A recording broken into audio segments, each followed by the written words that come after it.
Hello and welcome back to another episode of the Cozypreneur. Today we are joined with guest Addy Lopes, and Addy helps small business owners simplify their marketing so they can build a more peaceful, unplugged business. As an introvert and toddler mom, Addy has learned how to build a business that can continue to thrive despite unpredictable energy levels and time limitations. Through her cozy marketing approach, she helps people market their business in a way that aligns with their individual needs and lifestyle. So if you're interested in cozy marketing, definitely tune in to this episode. Welcome back to another episode of the Cozypreneur podcast. If this is your first time listening, Cozypreneur is all about helping you make money and work with the dreamiest of clients. So grab your beverage, get your cozy socks on, and let's dive in. Hello, Addy, and welcome. Hello, thank you for having me. Of course. Okay, so tell me a little bit about what you do and who you help. Absolutely. So as you mentioned, I do cozy marketing, and I just define that as marketing that feels good for us and feels good for our audience, right? So we feel good doing it. It fires us up, gives us energy, and we're not doing anything that feels inauthentic. And it also feels empathetic and like we truly care about our audience, so they don't feel like we're pressuring them or forcing them to do anything that they don't want to do. So I just really help small business owners get to the heart of like, what kind of business do they want to run? How can we have some self-accountability to like actually hold ourselves to not crossing our boundaries and like actually accomplishing the things that we want to accomplish. Like, I started my business so I can go on a walk at 10 a.m., right? Like, let's make sure you're doing that. And then also just how can we show up and market your business in a way that feels good and like lights you up and makes you feel excited to show up instead of dreading showing up, right? And I think that's so tricky too, like especially when you're first starting out, because you see everybody in all of the places and you're like, wait, I have to be in all of the places. So how do you like figure out like, where should I be and how much should I show up? And like, how do I create a marketing plan that like isn't going to take up my whole entire life? Yeah, that's a really good question. So I recommend to people, I would pick like one easy, like quick win platform. For me right now, that's Threads. I know for a lot of people that's Threads. And I know a lot of people really like TikTok for that as well. And then also pick one or two platforms if you have the capacity for it that are like more of a slow burn. So like Pinterest or SEO or, something like that. And that way you're still able to get the ball rolling while you're like building momentum for the future too. I love that. And I think like I'm about to enter year 3 in business, and my idea of like where I want to be is so different in year 3 versus like year 1, where like year 1, I was like, I'm posting on Instagram every day. I'm showing up on stories. And I'm like, okay, going into year 3, I'm like, how do I get off Instagram? Like, not that I want to completely get off of there because I have a lot of good relationships on there. There's a community that I really love. But like, how do I like take advantage of Threads, take advantage of my email list, take advantage of this podcast and like serve people in different ways, because I'm so burnt out on Instagram and like creating content. I'm like, ugh. Me too. I literally I posted an Instagram story today for the first time in like probably 3 months. And I was like, hey guys, sorry I've been MIA, but like I'm trying to figure out, and it's like been a big mission for me to like, how can I allow Instagram to be seasonal? Because like I kind of go through seasons with Instagram where I'm like, oh, I feel excited to show up here, and then I'm like, why am I showing up here, right? So I'm like, okay, let's get some other things going and prioritized, because I didn't want to be relying on Instagram. So that's been a big focus for me over the last couple years, and I've just gone through a season where I've been like out on Instagram, but I'm kind of starting to feel ready to like dip my toes back in again, It's funny. I think I go through the same thing where I do seasons where I'm like, I just want to like connect with everybody and have conversations and show up on stories. And then I have seasons where I'm like, I need to hibernate. I don't want to talk to people. I don't want to show up on camera.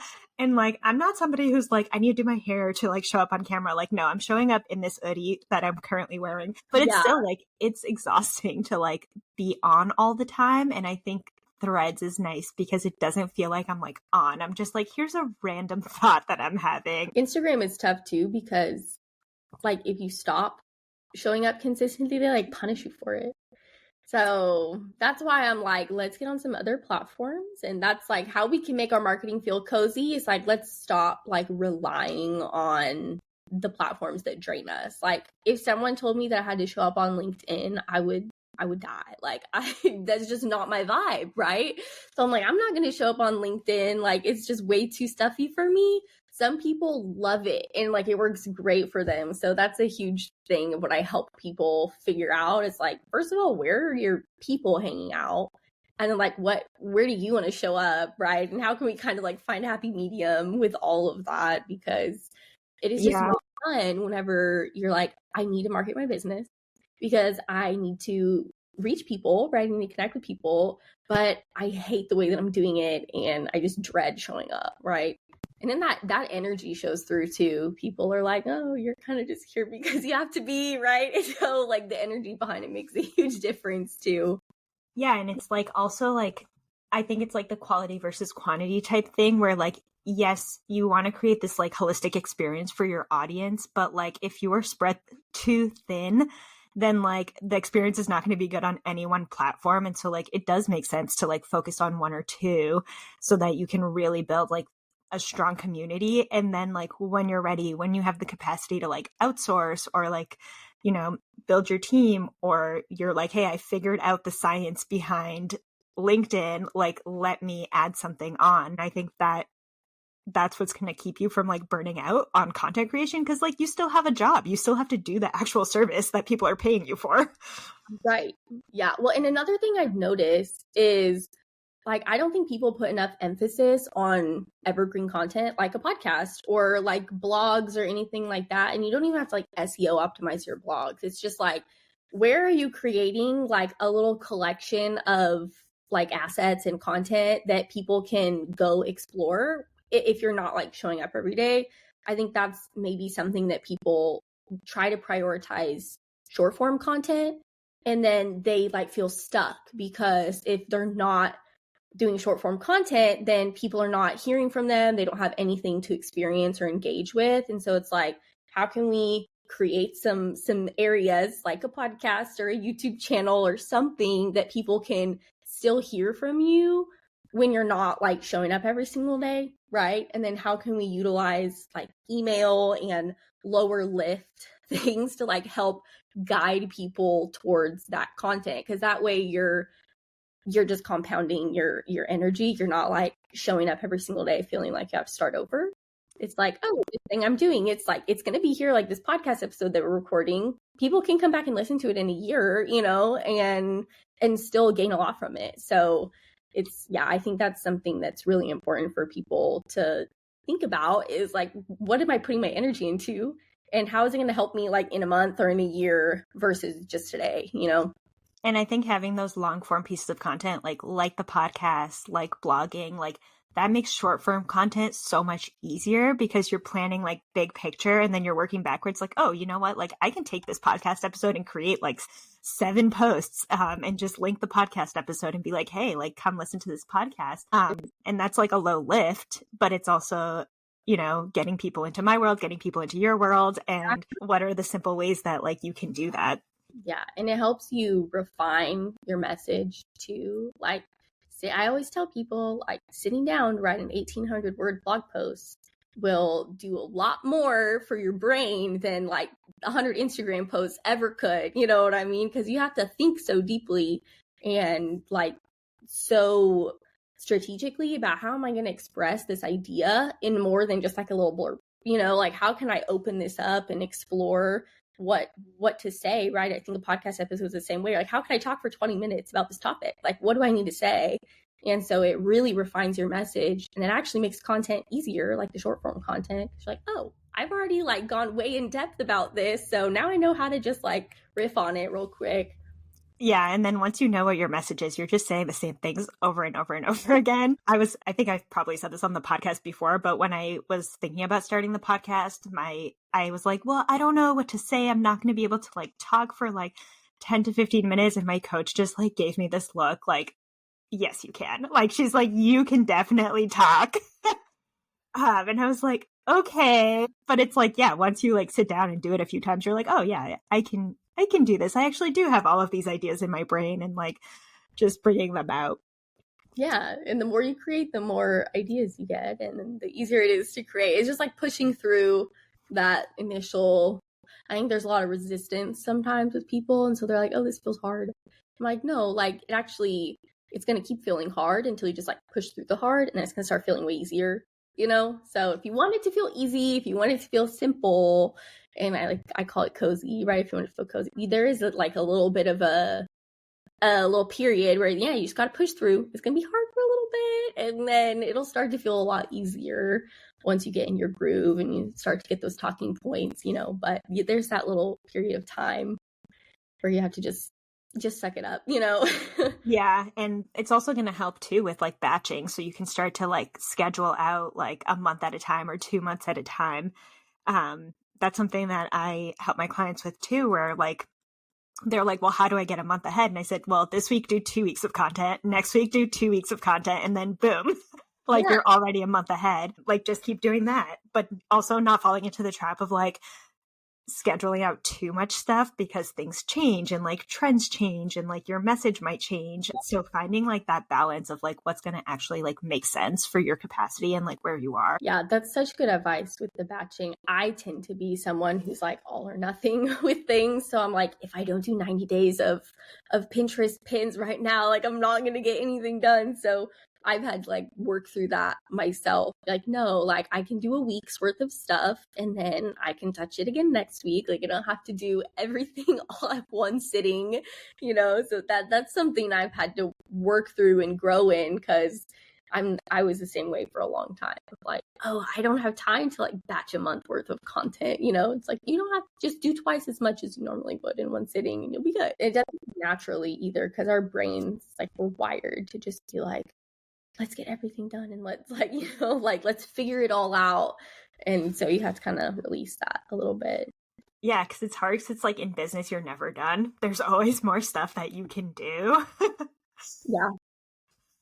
So you talk about world building, and this is something that I've been seeing a lot on Threads. So can you tell us like what is world building and what does it mean and what's your approach to it? Yes, absolutely. So I think, there's no like standard for it. And I talk about that a lot because, if you talk about like a funnel, there's like a very consensus understanding of like what is funnel, right? And so with what is like a world, what is brand world building, people like all have different opinions about this. So just from my perspective and like my interpretation of it and how I implement is it's just like creating an ecosystem with your business that people can explore and navigate at their own pace without like trying to determine what the next step is for them, right? So it's just like giving people that agency to be like, what do I need to read now? What is the next best step for me? And for some people, that's going to mean like staying in your world for a very long period of time without opting in or without buying anything and just consuming those, like I talked about, the long form content assets, but it's like, how can we create that ecosystem for them, in a way that allows people to explore and gives them touch points like a podcast or like other things that they can navigate.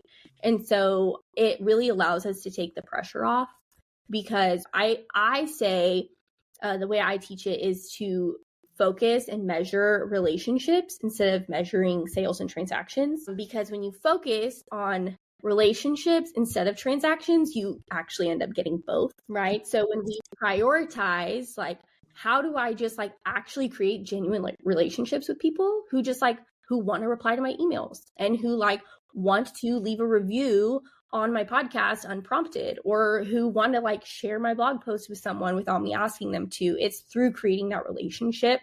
And so it's just a really like values-led approach. Like we really take a stand, like here's what I believe, here's what I stand for, here's like the life that I'm working towards and what I help other people work towards. And then like all of us collectively are working towards this together, right? So come be part of my world.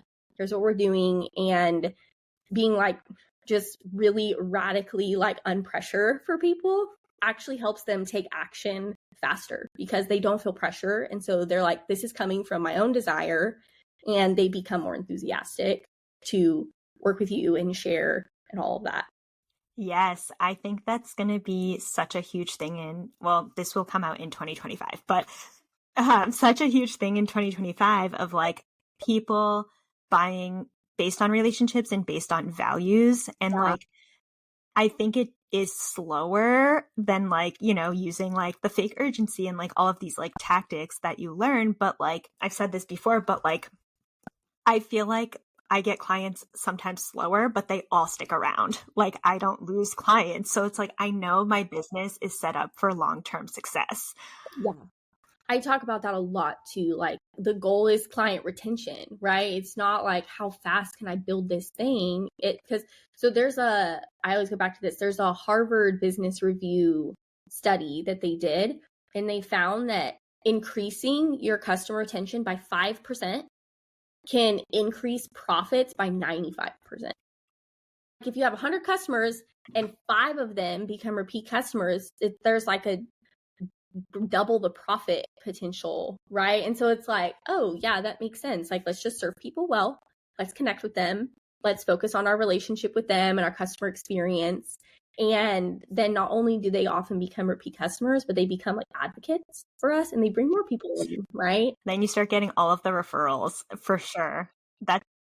That's something that I focus on a lot in like writing for clients and also writing for myself, is like that transparency piece of like, how can we like market in a way that is like super aligned with what you're actually getting in the program, and at the same time gets people really excited and really motivated to jump in and like make these changes in their lives. Yeah. And it's hard, but you can do both. Like you can be like a good human and still make money and help people.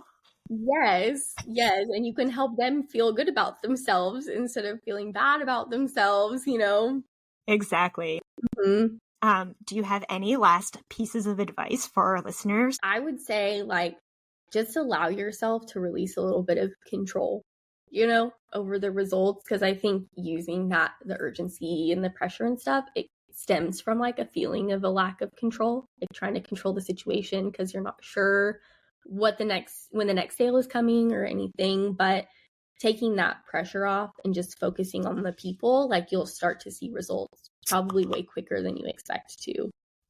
Yeah, so true. Mm-hmm. Well, thank you so much. I'm gonna link your email list below. So if people want to join your newsletter, what should they know about it? So my newsletter is all about like world building and cozy marketing. And there's a really cool, awesome, I don't do freebies, but there's a really cool, awesome welcome sequence at the beginning, all about world building and stuff. So if you're curious and you want to learn more, definitely sign up, and you can learn about world building and kind of how I interpret it. Awesome. And where can people find you if they want to connect? I would say Threads is probably the best place right now. My username is Encontro Creative. And yeah, come, and you can send me a DM on Instagram. I'm not super active on Instagram, but I'm in the DMs. We can chat. That's the secret. That's why Instagram hasn't gone away. It's because of all the DMs. Yes, absolutely. Okay. And then my last question is, what is your favorite way to be cozy? So I have a 3-year-old. So the slow moments are few and far between, but I like to just like, I think being really present with her. We do Play-Doh and we do like screen-free activities and stuff and going on walks. And for me, that's why I do my business, right? So I can like be present with her. So I think for me, like that's what cozy is, having the family time and just being unplugged, and getting to spend quality time together. I love that. It's like Christmas all year round. All right. Well, thank you so much for coming on. And for all of our listeners, thank you for listening, and we will talk next time. That's a wrap on today's episode. If you enjoyed this episode, make sure to rate and leave a review on your preferred listening platform. If you haven't, make sure you subscribe for weekly episodes about how to make money and work with the dreamiest of clients without having to get dressed in the morning. Make sure to check out the show notes down below, and I'll see you in the next episode.